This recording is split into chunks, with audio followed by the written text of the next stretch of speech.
معزز و مکرم سامعین حضرات، السلام علیکم ورحمۃ اللہ تعالی وبرکاتہ۔ الحمد للہ وکفا والصلاة والسلام علی عبادہ الذین اصطفیٰ، خصوصاً علی نبینا وحبیبنا وشفیعنا محمد المصطفیٰ وعلی آلہ واصحابہ الذین قاموا بالصدق والصفاء، اما بعد فاعوذ باللہ من الشیطان الرجیم، بسم اللہ الرحمن الرحیم۔ وما خلقت الجن والانس الا لیعبدون، آمنت باللہ صدق اللہ العظیم۔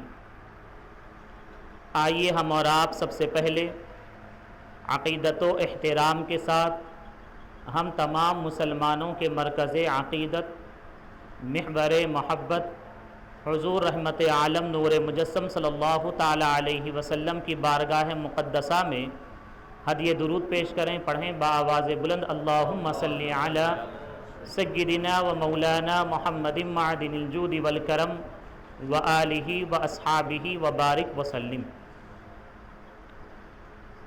اللہ تبارک و تعالیٰ کا فضل و احسان ہے کہ اس نے ہمیں مسلمان بنایا، بلکہ یہ اللہ تعالیٰ کا فضل و کرم ہے کہ اللہ تعالیٰ نے اسلامی دولت، ایمان کی دولت پیدائشی طور پر ہمیں عطا فرمائی۔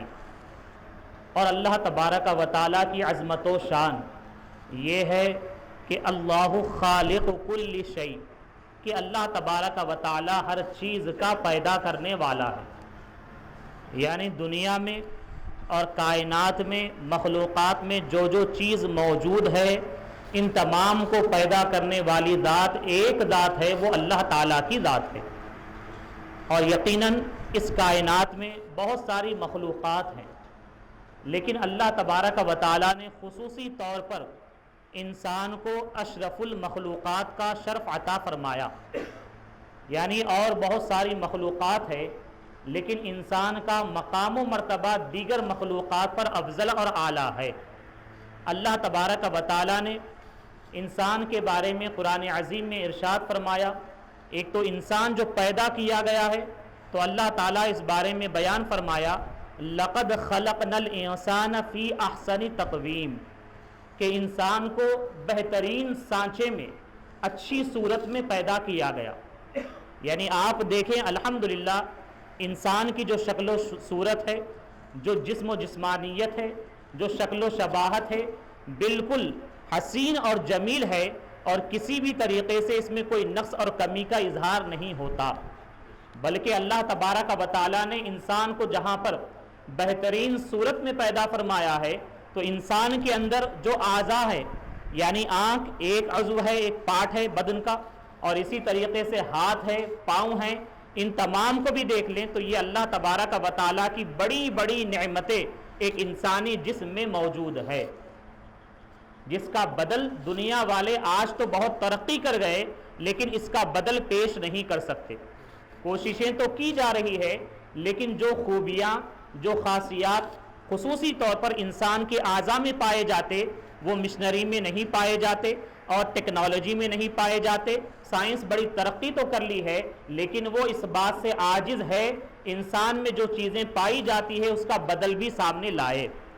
تو یہ اللہ تبارک و تعالیٰ کا فضل و احسان ہے کہ اللہ تعالیٰ نے انسان کو بہترین شکل و صورت میں پیدا فرمایا ہے، اور ساتھ ہی ساتھ اللہ تبارک و تعالیٰ نے انسان کو عزت و شرف عطا فرمایا۔ اور انسان کی یہ خوبی یہ ہے کہ اللہ تعالیٰ نے انسان کو عقل عطا فرمائی۔ عقل ہی کی وجہ سے انسان اچھائی اور برائی کا فیصلہ کرتا ہے، اور اچھی چیز اور بری چیز کو وہ پہچان لیتا ہے۔ تو یقیناً عقل ہی ایک ایسی عظیم دولت ہے کہ انسان اور جانور میں جو فرق پیدا کرتی ہے وہ عقل ہے۔ ظاہر سی بات ہے، ہم بھی اللہ تعالیٰ کی مخلوق ہیں، جانور یہ بھی اللہ تعالیٰ کی مخلوق ہے، لیکن اللہ تبارک و تعالیٰ نے ہمیں عقل عطا فرمایا جس کی وجہ سے ہم اشرف المخلوقات ہو گئے اور ہماری عظمت و شان جانور سے بدرجہ کروڑہ کروڑ درجہ بڑھ گئی ہے۔ تو انسان میں اور جانور میں بہت سارا فرق ہے، لیکن آپ دیکھتے ہیں چلتے پھرتے معائنہ کرتے کہ جانور اپنی زندگی گزارتے لیکن ان کی زندگی کا کوئی مقصد سامنے نہیں ہوتا، وہ بس چرتے ہیں، کھاتے ہیں، نکل جاتے ہیں اور ان کی زندگی تمام ہو جاتی ہے۔ لیکن انسان کے سامنے اور ایک مسلمان کے سامنے بہت ہی اہم مقصد ہوتا ہے، اور وہ مقصد کیا ہے؟ تو ہم قرآن عظیم کی بارگاہ میں آئیں تو قرآن خود بیان فرماتا ہے وَمَا خَلَقْتُ الْجِنَّ وَالْإِنسَ إِلَّا لِيَعْبُدُونَ، کہ اللہ تبارک و تعالیٰ کا ارشاد ہے کہ ہم نے جنات اور انسانوں کو اپنی عبادت ہی کے لیے پیدا کیا۔ اللہ تبارک و تعالیٰ نے جنات کو اور انسانوں کو اپنی عبادت کے لیے پیدا کیا۔ اب آپ جانتے ہیں کہ ہر ایک کا ایک مقصد ہوتا ہے، یعنی آپ نے کوئی بزنس شروع کیا، آپ کا ایک مقصد ہوتا ہے کہ میں اپنے اس بزنس کے ذریعے سے اپنے بچوں کی اچھی پرورش کروں گا، اپنے بچوں کے فیوچر کو برائٹ کروں گا، اچھا کروں گا، اور اپنے بزنس کے ذریعے سے میں اپنی ایک عمارت اور بلڈنگ ٹھہرا لوں گا۔ اپنا ایک مقصد ہوتا ہے، ایک ٹارگٹ ہوتا ہے، اور اگر آپ اپنے مقصد کو پالیں گے تو ہر کوئی یہ کہتا ہے کہ آپ بڑے کامیاب ہیں۔ لیکن معاملہ یہ ہو رہا ہے کہ آپ بزنس تو کر رہے ہیں اور آپ کا مقصد بھی سامنے بہت بڑا مقصد ہے کہ اولاد کی تربیت آپ کے سامنے ہے، اولاد کا فیوچر آپ کے سامنے ہے، اور ساتھ ہی ساتھ آپ کو اولاد کے لیے اور اپنے لیے، اپنے اہل و عیال کے لیے بہت کچھ کرنا ہے۔ لیکن آپ کما تو رہے ہیں لیکن سارا مال غلط روش میں، غلط طریقے میں جو ہے برباد کر دے رہے ہیں، تو ہر کوئی آپ کو یہ کہے گا کہ آپ اپنے مقصد میں کامیاب نہیں ہیں۔ اور آسان میں آپ یہ سمجھ سکتے ہیں، یعنی ایک اسٹوڈنٹ ہے، ایک طالب علم ہے، کسی بھی ایجوکیشن کا حاصل کرنے والا ہے، تعلیم کا حاصل کرنے والا ہے، چاہے مدرسے کا طالب علم ہو یا پھر اسکول کا طالب علم ہو یا کالج کا ہو، تو اس کا ایک مقصد ہوتا ہے، یعنی ہم یہ کامیاب ہو جائیں گے تو ہم کو آگے بڑھنا ہے، اس میں کامیاب ہو جائیں گے تو ہم ڈاکٹر بنیں گے، انجینئر بنیں گے، یہ ہمارا مقصد ہے۔ لیکن ماں باپ اپنے بچوں پر خوب پیسہ خرچ تو کر رہے ہیں تاکہ بچے کو جو ہے ایک اچھی ڈگری دلا سکے، لیکن اولاد کا معاملہ یہ ہے کہ لاپرواہی میں لگے ہوئے ہیں، کھیل کود میں پڑے ہوئے ہیں، اور دن بھر جو ہے تعلیم سے وہ دور ہے، اور ہر سال ان کا رزلٹ یہ آتا ہے کہ وہ ناکام ہی رہتے ہیں۔ تب آپ یہ کہیں گے کہ یہ طالب علم اپنے مقصد میں ناکام ہے، اپنے مقصد سے وہ ہٹ گیا ہے۔ تو اسی طریقے سے ہمیں اور آپ کو یہ سمجھنے کی ضرورت ہے کہ اللہ تبارک و تعالیٰ نے ہمیں انسان بنایا، یہ اللہ تعالیٰ کا فضل و کرم ہے۔ اگر اللہ تبارک و تعالیٰ انسان کے بجائے جانور بنا دیتا، آپ تصور کریں، تو ہم اور آپ کچھ نہیں کر سکتے۔ یہ اللہ تعالیٰ کے فیصلے ہیں، لیکن اللہ تبارک و تعالیٰ نے احسان فرمایا کہ اللہ تعالیٰ نے ہمیں انسان بنایا، اور ساتھ ہی ساتھ اللہ تعالیٰ کا فضل بالائے فضل ہے، کروڑہ کروڑ احسان ہے کہ اللہ تعالیٰ نے پیدائشی طور پر ہمیں مسلمان بنایا۔ اسلام کی یہ ایسی عظیم دولت اور نعمت ہے کہ اسی دولت اور نعمت کی وجہ سے انسان کی دنیا بھی کامیاب ہوتی ہے اور آخرت بھی کامیاب ہوتی ہے۔ اب ہمیں اور آپ کو چاہیے کہ عبادت کہتے کسے ہیں، اسے بھی سمجھیں، اور ہمیں یہ بھی غور کرنے کی ضرورت ہے کہ ہم اپنے مقصد کے مطابق دنیا میں زندگی گزار رہے ہیں کہ نہیں گزار رہے ہیں۔ آپ جانتے ہیں کہ ہم اور آپ دنیا میں زندگی گزار رہے ہیں، ہمارے لیے اللہ تبارک و تعالیٰ نے سورج کو پیدا فرمایا، چاند کو پیدا فرمایا، اور تاروں کی روشنی ہمیں میسر آتی ہے، اور اس کے علاوہ طرح طرح کی نعمتیں اللہ تعالیٰ نے عطا فرمائی۔ اور آپ جانتے ہیں کہ یہ تمام چیزیں اللہ تبارک و تعالیٰ کی قدرت کے شاہکار ہیں۔ اگر آپ سورج سے پوچھیں یا پھر آپ جائزہ لیں، تحقیق لیں، تو آپ اسی نتیجے پر، اسلامی تعلیمات کی روشنی میں آپ یہ اس نتیجے پر پہنچیں گے کہ سورج کو اللہ تعالیٰ نے انسان کے لیے پیدا فرمایا ہے، چاند کو اللہ تعالیٰ نے انسان کے لیے پیدا فرمایا ہے، چرند و پرند کو اللہ تبارک و تعالیٰ نے انسان کے لیے پیدا فرمایا ہے، پیڑ پودوں کو اللہ تعالیٰ نے انسان کے لیے پیدا فرمایا ہے، ہوا اور آگ اور پانی کو اللہ تعالیٰ نے انسان کے لیے پیدا فرمایا۔ یہ تمام چیزیں انسان کے لیے ہیں۔ اب انسان کے لیے، انسان کو کس لیے پیدا فرمایا؟ تو اب آپ یہی جواب پائیں گے کہ اللہ تبارک و تعالیٰ نے ان تمام اپنی قدرت کی نشانیوں کو انسان کے لیے پیدا فرمایا ہے اور انسان کو اللہ تعالیٰ نے اپنی عبادت کے لیے پیدا فرمایا. یہ اللہ تبارک و تعالیٰ کا ہم پر احسان ہے کہ اللہ تعالیٰ نے دنیا میں زندگی گزارنے کے لیے ہماری آسانیوں کے لیے اللہ تعالیٰ نے یہ تمام چیزیں ہمیں عطا فرمائی ہیں. اور آپ یہ بھی سن لیں کہ اللہ تبارک و تعالیٰ نے دنیا کو انسان کے لیے پیدا کیا ہے اور انسان کو اللہ تعالیٰ نے آخرت کے لیے پیدا کیا ہے. دنیا کو اللہ تعالیٰ نے انسان کے لیے پیدا کیا ہے اور انسان کو اللہ تعالیٰ نے آخرت کے لیے پیدا فرمایا ہے. اور دنیا انسان کے لیے کیا ہے؟ تو دنیا انسان کے لیے دار العمل ہے، کام کی جگہ ہے. ہمیں دنیا میں صرف کام کرنا ہے اور اس کا پھل اور نتیجہ کب ہمیں ملے گا، اور یہ کام کے بعد ہم کو کھانا کہاں ملے گا اور رہنا کہاں ملے گا، تو یہ دار الاخرہ یعنی آخرت کے گھر میں ہم کو ملے گا. تو ہمیں اور آپ کو چاہیے کہ اس دنیا کو ہم سمجھیں اور اس کے مطابق دنیا میں زندگی گزاریں. لیکن آج انسان کا معاملہ کیا ہے، مسلمان کا معاملہ کیا ہے؟ مسلمان یہ سمجھ نہیں رہا ہے کہ دنیا کو ہمارے لیے پیدا کیا گیا ہے، بلکہ آج مسلمان یہ سمجھ رہا ہے کہ مسلمان دنیا کے لیے پیدا کیا گیا ہے. دونوں باتوں میں آپ ڈفرنٹ جو ہے، فرق جو ہے اسے سمجھیں. دنیا کو انسان کے لیے پیدا کیا گیا، لیکن انسان مسلمان آج یہ سمجھ بیٹھا ہے کہ دنیا جو ہے یہ انسان ہی کے لیے ہے، مسلمان دنیا کے لیے پیدا کیا گیا ہے. تو ایسا ہرگز نہیں ہے، بلکہ دنیا کو انسان کے لیے پیدا کیا. تو اب جو چیز ہمارے لیے پیدا کی گئی تو ہمیں چاہیے کہ ہم اس کو ضرورت بھر استعمال کریں، ضرورت کے مطابق استعمال کریں اور اس دنیا سے رخصت ہو جائیں. اور اس کے بعد پھر ہمارے لیے دار الاخرہ، آخرت کا جو گھر جنت ہے، اللہ تبارک و تعالی یہاں پر ہمارا جو کام بہتر ہوگا اس کا اجر و ثواب جنت میں عطا فرمائے گا.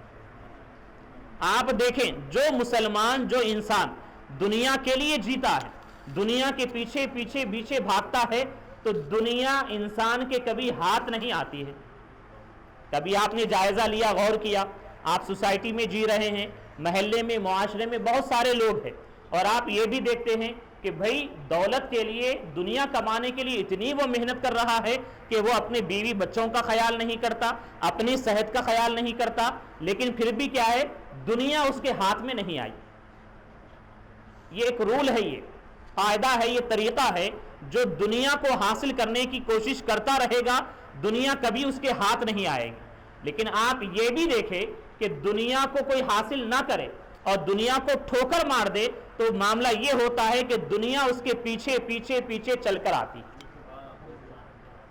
آپ دیکھیں سرکار غوث اعظم رضی اللہ تعالی عنہ کی ذات کو دیکھیں، آپ خواجہ غریب نواز علیہ الرحمہ کو دیکھیں، آپ محبوب الہی کو دیکھیں، آپ قطب الدین بختیار کاکی علیہ الرحمہ کو دیکھیں، بابا شرف الدین سہروردی علیہ الرحمہ کو دیکھیں، میرا حسینی بغدادی علیہ الرحمہ کو دیکھیں. یہ اللہ تعالیٰ کے وہ نیک بندے ہیں، دنیا میں تو زندگی گزارے لیکن دنیا کے لیے نہیں گزارے بلکہ اپنے رب کے لیے زندگی گزارے آپ لوگ. تو معاملہ یہ ہے کہ جب یہ اپنے رب کے لیے دنیا میں زندگی گزارے تو اب عالم کیا ہے، دنیا آج بھی ان کی چوکھٹ پر ہے. سمجھ رہے ہیں؟ معاملہ یہ ہے کہ یہ اللہ تعالیٰ کے وہ عظیم اور نیک بندے ہیں، رہتے تو دنیا میں لیکن صرف اور صرف ان کا جینا اور مرنا، سانس لینا جو تھا اللہ تعالیٰ کی اطاعت ہی کے لیے ہوتا تھا، رب کی رضا کے لیے ہوتا تھا. یہی وجہ ہے کہ جب تک وہ دنیا میں رہے دنیا ان کے پیچھے پیچھے آتی رہی لیکن وہ دنیا کی طرف پلٹ کر بھی نہ دیکھے. اور آج عالم یہ ہے کہ ان اللہ والوں کے در پر دنیا ہے، اور ایسا عالم ہے کہ جو غریب بھی غریب نواز کی بارگاہ میں جاتا ہے وہ ایسے نوازتے ہیں کہ وہ بھی غریب نواز ہو جاتا ہے. تو اللہ تبارک و تعالیٰ ان نیک بندوں کو وہ اعزاز عطا فرماتا ہے کہ دنیا کو وہ اسی طور پر سمجھتے ہیں جیسے کہ اللہ تعالیٰ کی بارگاہ میں دنیا کی حیثیت ہے. اور آج مسلمان کا معاملہ یہ ہے کہ دنیا حاصل کرنے کے لیے اپنے حقوق کی جو ادائیگی ہوتی ہے، نہ ہی اپنے اہل و عیال کی حقوق کی ادائیگی کرتا، نہ اپنے ماں باپ کی حق کی ادائیگی کرتا، نہ بیوی بچوں کے معاملات طے کرتا، نہ اپنے جسم کا جو حق ہے اسے ادا کرتا. صرف دنیا کمانے کی خاطر زندگی گزارتا رہتا. اس کی زندگی ختم تو ہو جاتی لیکن دنیا اس کے ہاتھ میں نہیں آتی. آپ اس کو آسان الفاظ میں اس طور پر سمجھیں، انسان ایک ہوتا ہے، انسان کا سایہ بھی ہوتا کہ نہیں ہوتا؟ آپ اب چل رہے ہیں اور جب چلیں گے تو آپ کا سایہ بھی نظر آئے گا. کبھی آپ نے اپنے سائے کو پکڑا ہے؟ آپ کوشش بھی کریں گے تو پکڑ نہیں پائیں گے، حالانکہ بڑا قریب ہے سایہ. اور دنیا کا معاملہ بھی ایسی ہے، انسان کے سامنے دنیا بڑی قریب نظر آتی ہے اور وہ یہ سمجھتا ہے کہ یہ شارٹ کٹ میں اپنا لوں گا تو بہت بڑا کروڑ پتی بن جاؤں گا، لیکن وہ اپنانے کی چکر میں زندگی گنوا تو دیتا ہے لیکن دنیا ہاتھ نہیں آتی. تو سائے کا معاملہ یہ ہے کہ سایہ ہوتا تو اس کے ساتھ، لیکن کبھی وہ سائے کو پکڑ نہیں پاتا، سایہ کو اپنے ہاتھ میں لے نہیں پاتا ہے. لیکن اگر وہی انسان جہاں جہاں سائے کو نظر انداز کر کے چلتا جائے گا، سایہ اس کا ساتھ نہیں چھوڑے گا، سایہ بھی اس انسان کے جسم کے ساتھ ہی ہوگا. تو یہ ایک چھوٹی سی بات ہے جو ہمیں اور آپ کو سمجھنے کی ضرورت ہے. دنیا کی حیثیت کیا ہے؟ حدیث رسول علیہ الصلاۃ والسلام کا ہم مطالعہ کریں تو ہم کو معلوم ہوگا کہ دنیا کی حیثیت کا معاملہ یہ ہے کہ ہمارے نبی علیہ الصلاۃ والسلام نے ارشاد فرمایا کہ دنیا کی حیثیت آخرت کے نزدیک ایسے ہی ہے جیسے کہ کوئی شخص سمندر کے کنارے پر جائے. آپ جانتے ہیں سمندر کیسا ہوتا ہے؟ آپ جس کنارے پر کھڑے ہیں بس وہی ایک کنارہ ہے، ساحل ہے، اور اس کے بعد کوئی کنارہ آپ کو نظر نہیں آتا، تا حد نگاہ جو ہے صرف پانی ہی پانی نظر آتا ہے. اب وہ شخص جو کنارے پر ہے سمندر میں اپنی انگلی کو ڈبائے اور ڈبانے کے بعد جو تری، جو بھیگا پن انگلی کو لگتا ہے، اس بھیگے پن کو سمندر کے ساتھ جو نسبت ہے وہی نسبت آخرت کو دنیا کے ساتھ ہے. اللہ اکبر. سمجھ نہیں پائیں گے، بس آپ سوچتے رہیں بس آپ. تو یہ اتنی معمولی حیثیت ہے دنیا کی. اور ایک مثال سماعت کریں، ہمارے نبی علیہ الصلاۃ والسلام نے ارشاد فرمایا کہ دنیا کی حیثیت، یعنی بعض مسلمان کبھی کبھی یہ تصور کرتے ہیں اور اس بات کے احساس کمتری کے شکار ہو جاتے ہیں کہ ہم مسلمان ہیں، ہم کلمہ پڑھتے ہیں، ہم نمازیں بھی پڑھتے ہیں، ہم اللہ تعالیٰ کی اطاعت کر رہے ہیں، اس کے باوجود اللہ تعالیٰ نے کفار کو، مشرکین کو دنیا دے دی ہے، وہ کروڑ پتی ہیں، ان کی بلڈنگیں ہیں، ان کے پاس اتنی جائیداد ہے. کبھی کبھی ایک مسلمان کے دل میں یہ بات آتی کہ نہیں آتی؟ لیکن آپ حدیث رسول کو سماعت کریں، ہمارے نبی علیہ الصلاۃ والسلام نے ارشاد فرمایا کہ اگر دنیا کی حیثیت اللہ تعالیٰ کی بارگاہ میں مچھر کے پر کے برابر بھی ہوتی، مچھر کے پر کے برابر بھی ہوتی تو اللہ تبارک و تعالیٰ دنیا کفار کو عطا نہ فرماتا. مچھر کیا ہے؟ بہت بڑا جانور ہے؟ نہیں، ایک معمولی سا جانور ہے، اور اس کے پر کو آپ دیکھیں گے تو شاید پر آپ کو نظر بھی نہ آئے. اس کو یہ حیثیت ایک مچھر کی ہے، اور اس مچھر کے پر کے بارے میں یہ فرمایا گیا کہ اس مچھر کے پر کے برابر بھی اگر دنیا کی حیثیت ہوتی تو اللہ تبارک و تعالیٰ یہ دنیا کفار کو عطا نہ فرماتا. تو معلوم یہ ہوا کہ اللہ تعالیٰ کی بارگاہ میں دنیا کی کوئی حیثیت ہی نہیں ہے. اور پھر آپ یہ بھی سن لیں دنیا کا معاملہ کیا ہے. دنیا کے بارے میں آج مسلمان کئی گناہ کے کام کر دیتا ہے صرف دنیا کمانے کے خاطر، یعنی حرام کر دیتا ہے، اللہ تعالیٰ کی نافرمانی کرتا ہے، اور چوری کر دیتا ہے، اور کسی کا مال ناجائز طور پر ہڑپ کر لیتا ہے، امانت میں خیانت کر دیتا ہے، اور حرام راستے سے جو ہے دنیا کمانے کی کوشش کرتا. لیکن دنیا کا معاملہ کیا ہے؟ حدیث رسول علیہ الصلاۃ والسلام ہے، پیارے مصطفیٰ علیہ الصلاۃ والسلام ایک مرتبہ مدینہ منورہ کی گلیوں سے گزر رہے ہیں، اور آپ کے ساتھ صحابہ کرام بھی ہیں، اور جب گزرتے ہیں تو ایک جگہ پر مری ہوئی مردار بکری نظر آتی ہے، اور جس کے مرے ہوئے تقریباً ایک دن سے زیادہ گزر جاتے ہیں، بدبو آتی رہتی ہے. تو سرکار کا وہاں سے گزر ہوتا تو سرکار علیہ الصلاۃ والسلام صحابہ سے عرض کرتے کہ سنو، کیا کوئی اس بکری کو اپنے ایک درہم کے عوض میں خریدنا پسند کرے گا؟ صحابہ کہتے یا رسول اللہ علیہ الصلاۃ والسلام، ہم تو اپنے ایک درہم کے عوض میں اسے خریدنا ہرگز پسند نہیں کریں گے، بلکہ کون اسے پسند کرے گا، اس میں تو بدبو آ رہی ہے. تو سرکار فرماتے ہیں کہ دنیا ایسے ہی مردار ہے. اللہ اکبر. تو دنیا کی یہ معمولی حیثیت ہے. لیکن آج مسلمان کا معاملہ یہ ہے کہ اپنی پیدائش کے مقصد کو وہ بھلا دیا ہے اور دنیا کمانے کے لیے پیچھے پیچھے بھاگ رہا ہے. دنیا ہاتھ تو نہیں آ رہی ہے، لیکن افسوس کی بات یہ ہے کہ اس کی آخرت بھی تباہ و برباد ہو رہی ہے، اور پھر وہ اپنا ٹھکانہ نہ چاہتے ہوئے بھی جہنم بنا لے گا. تو ہمیں اور آپ کو چاہیے کہ اللہ تبارک و تعالیٰ نے ہمیں انسان بنایا، یہ اللہ تعالیٰ کا بہت بڑا احسان ہے. اللہ تعالیٰ نے پیدائشی طور پر ہمیں مسلمان بنایا، یہ اللہ تعالیٰ کا کروڑہ کروڑ احسان عظیم ہے. تو ہم اور آپ اس نعمت کو سمجھیں، اور آپ یہ بھی سن لیں کہ اللہ تبارک و تعالیٰ کی بارگاہ میں ہمیں اور آپ کو، انسان کو ہر چیز کا جواب دینا ہے. یعنی یہ زندگی اللہ تعالیٰ نے ہمیں عطا فرمائی دنیا میں، اور ہمیں چاہیے کہ یہ دنیا میں اللہ تعالیٰ کی اطاعت کے ساتھ زندگی گزاریں. یہ بات سن لیں کہ جب تک کوئی انسان اسلام میں داخل نہیں ہوا تو اس کے لیے پہلا پیغام یہی ہے کہ وہ اسلام میں داخل ہو جائے. جیسے کہ نبی کریم علیہ الصلاۃ والسلام نے فرمایا قولوا لا الہ الا اللہ تفلحوا، کہ اے لوگو تم لا الہ الا اللہ کلمہ طیبہ پڑھ لو اور کامیاب ہو جاؤ گے.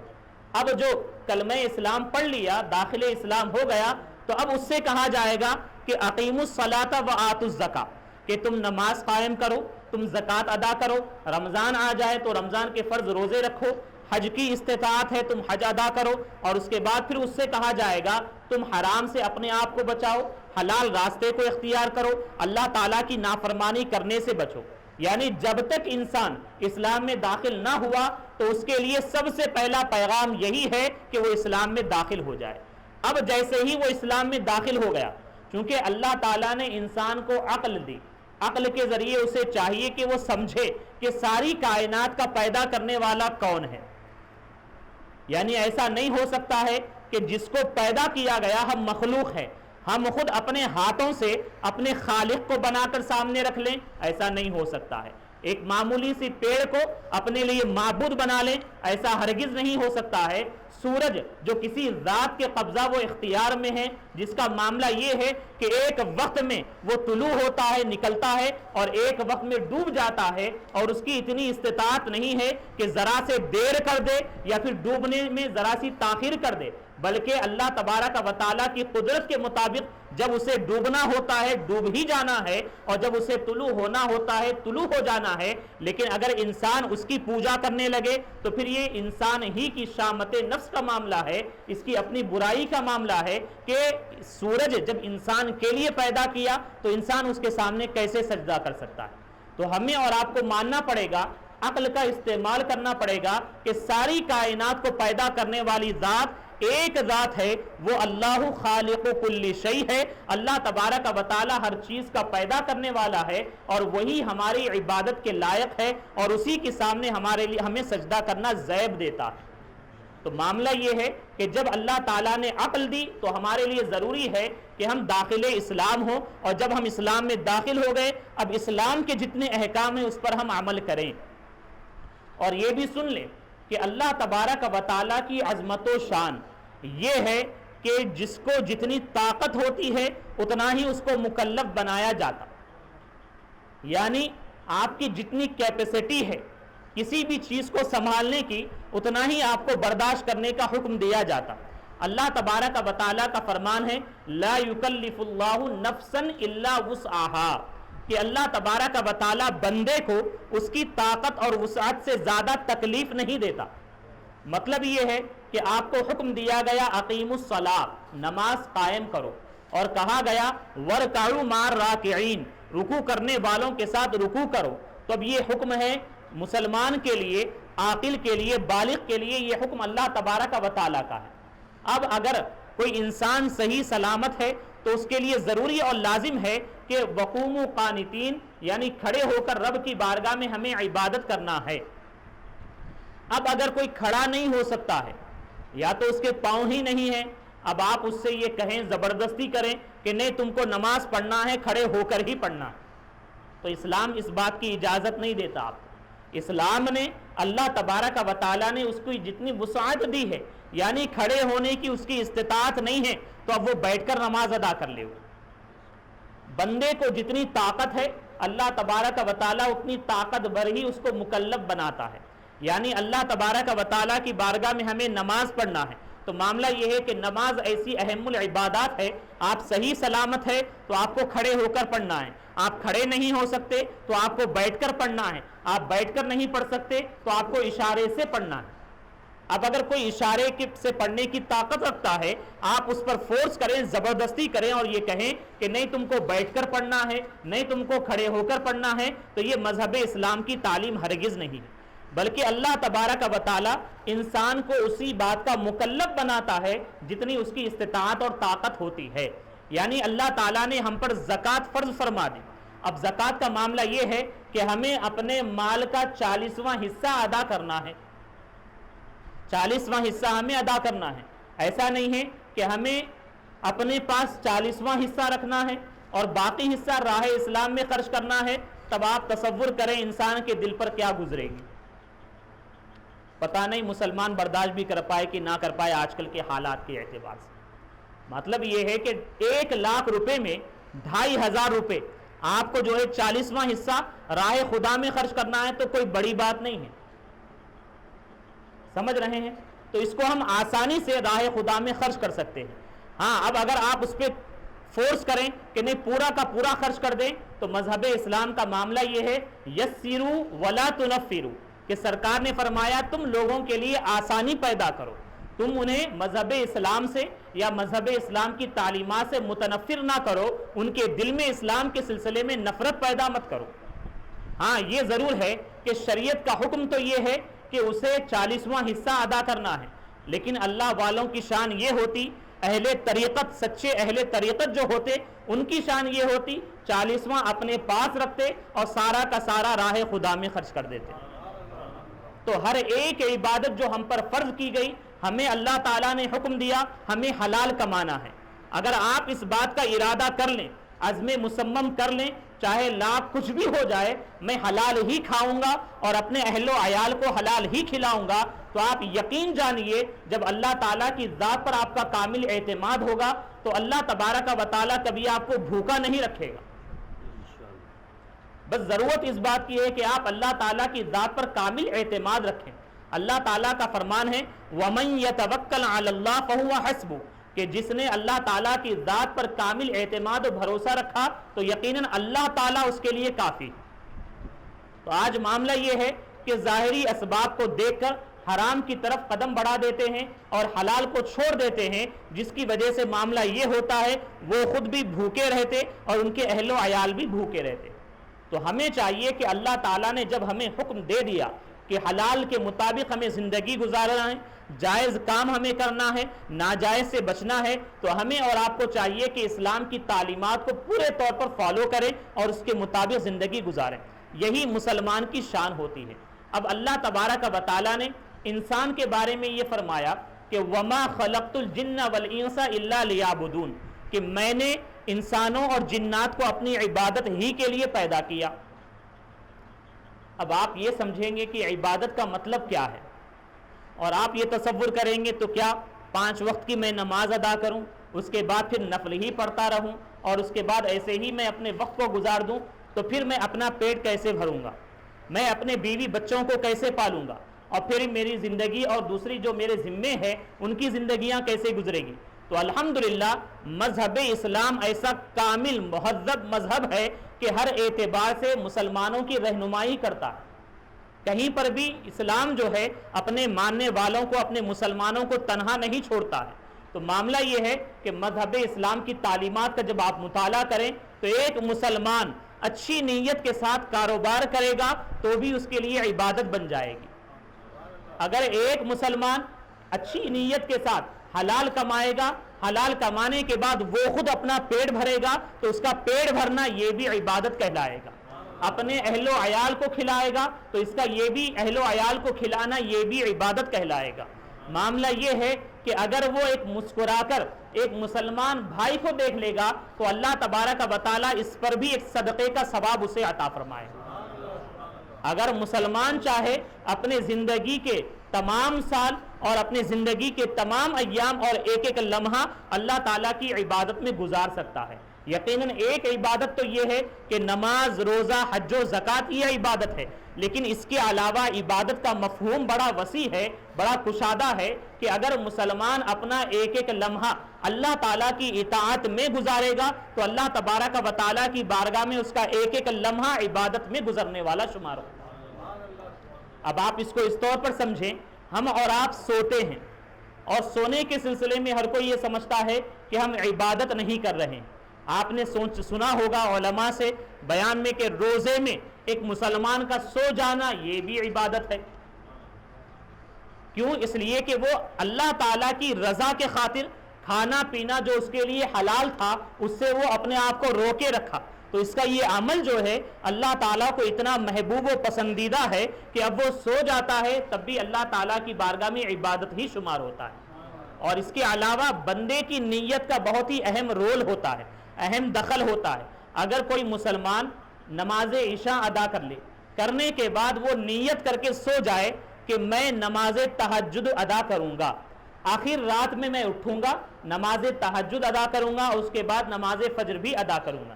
اب اس کی نیت یہ رہی، لیکن معاملہ یہ ہوا کہ اس کی نیند لگ گئی اور سیدھا وہ ڈائریکٹ نماز فجر میں اٹھا، نماز تہجد ادا تو نہیں کیا، لیکن اللہ تعالیٰ کی بارگاہ میں اس کو نماز تہجد کا بھی ثواب عطا ہو جائے گا، اور ساتھ ہی ساتھ اللہ تعالیٰ کی بارگاہ میں وہ رات بھر عبادت کرنے والا شمار کیا جائے گا۔ یہ اللہ تعالیٰ کی رحمت بے کراں کا معاملہ ہے۔ یعنی ہمارا اور آپ کا معاملہ، اپنی عقلوں کا معاملہ یہ ہے کہ ہم اپنی عقل سے ہر چیز کو ناپتے ہیں، لیکن اللہ تعالیٰ ایسا رحمان و رحیم ہے کہ وہاں رحمت کا معاملہ ایسا غالب ہے کہ بندہ بس ایک قدم بڑھائے تو رب تعالیٰ کی رحمتیں جو ہے بہت زیادہ آگے بڑھ کر اپنی رحمت کا سایہ اس پر کر دیتی۔ بس ضرورت اس بات کی ہے کہ بندہ سچے طور پر رب کی بارگاہ میں حاضر ہو جائے۔ تو انسان کو چاہیے اپنی پیدائش کے مقصد کو سمجھے، اور پیدائش کے مقصد کو جب وہ سمجھے گا تو کامل انسان وہ کہلائے گا، اور یقیناً مسلمان کے لیے دنیا جو ہے یہ سب کچھ نہیں ہے، بلکہ دنیا کے لیے انسان پیدا نہیں ہوا، دنیا انسان کے لیے پیدا کی گئی ہے، اور انسان کو دنیا میں یہ دارالعمل ہے، اور ہم کو جو ہے دارالعمل کے طور پر ہی یہاں پر زندگی گزارنا ہے۔ اور جب ہم اس طور پر زندگی گزاریں گے تبھی جا کے ہماری دنیا اور آخرت بھی کامیاب ہوگی۔ لیکن ہمارے نوجوان نسل اور نوجوان جو بھائی ہیں ان کے ذہن میں یہ بہت سارے شکوک و شبہات آتے ہیں کہ ہمارے لیے بہت ساری پابندیاں ہیں، یعنی دنیا میں ہم رہیں تو ہم کو حلال ہی اپنانا ہے، ہم کو یہی کھانا ہے، ہم کو اس کا خیال کرنا ہے، ہم کو اس کا خیال کرنا ہے۔ تو یاد رکھیں ہمارے نبی علیہ الصلاۃ والسلام نے فرمایا الدنیا سجن المؤمن، کہ دنیا یہ مومن کا قید خانہ ہے، دنیا مومن کی جیل ہے، اور کافر کے لیے دنیا یہ جنت ہے۔ اب آپ یہ سمجھ رہے ہیں کہ ایک قیدی جب قید خانے میں ہوتا ہے تو وہاں قید خانے میں جانے کے بعد کیا وہ بریانی کھائے گا؟ وہ اپنی خواہش کے مطابق قید خانے میں جیل میں زندگی گزار سکتا ہے؟ نہیں گزار سکتا ہے۔ اس پر پابندیاں عائد ہوگی، اس کو یہ کام کرنا ہوگا، اتنے بجے اس کو اٹھنا ہوگا، اس کو دال چاول دیا جائے گا، کھانا ہے کھاؤ یا تو مت کھاؤ پھر، یعنی پابندیوں کے ساتھ اس کو قید کی زندگی گزارنا پڑتی ہے۔ تو ہمیں اور آپ کو اچھی طریقے سے سمجھ لینا ہے اور یقین کر لینا ہے کہ دنیا ہمارے لیے قید خانہ ہے اور آخرت یہ ہمارے لیے جنت کا معاملہ ہے۔ ہم دنیا میں شریعت کی پابندیوں کے ساتھ اللہ تعالیٰ کی رضا کے لیے، اپنے حبیب علیہ الصلاۃ والسلام کی رضا کے لیے زندگی گزار لیں گے تو ہماری دنیا یہ کامیاب ہوگی، تو اللہ تبارک و تعالیٰ ہمیں جنت عطا فرمائے گا۔